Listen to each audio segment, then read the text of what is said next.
दररोज सकाळी सेम धावपळ असते तनीच्या शाळेसाठी. त्याला उठायच्या अगोदर ना माझा डबा तयार करावा लागतो आणि मग त्याला उठवावं लागतं. तर आज ना शाबू भिजत घातलेलं होतं महाशिवरात्रीला, ते जास्त झालेलं होतं म्हणून म्हटलं त्याला शाबू वडा आवडतात तर त्याच्या नाश्त्यामध्ये डब्यामध्ये तेच बनवून देऊया. तर टिफिन वगैरे तयार करून बॅग भरून ठेवली आणि त्याच्यानंतर मग त्याला उठवलेलं असतं. तर तनिष आता स्वतः तयार होतं त्यामुळे जास्त मग काही गडबड होऊन जात नाही. त्याला तयार करून सोडून आले आणि त्याच्यानंतर मग इथं एक नाही इडलीला भिजत घालायचं होतं, ते भिजत घातलं. त्याच्यानंतर मग सगळी कामं वगैरे आवरल्यानंतर ना मग 2-4 शाबू वडं होतं, तेच मग मी पण नाश्त्यामध्ये खाऊन घेतलं.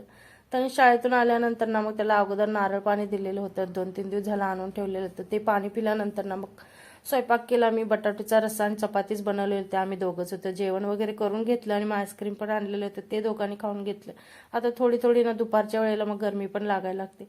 ते झाल्यानंतर ना मग दुपारच्या वेळेला माझी कामाची सुरुवात होते. मशीनला कपडे लावलेले होते ते सगळे सुकायला टाकले. त्याच्यानंतर मला पोचा मारायचं म्हटलं तर इतका कंटाळून जातो ना, पण नाविलाजानं मारावंच लागतं. तनीचे पप्पा आता 5-6 दिवस झालं गावाकडे गेले, त्यामुळे म्हटलं चला आता पटपट पोचा वगैरे मारून घेऊया.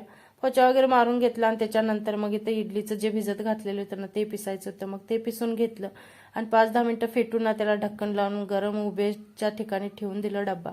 त्याच्यानंतर संध्याकाळच्या वेळेला माझ्यासाठी तर दुपारची भाजी होती, तनिषला मग एक आमलेट बनवून दिलं.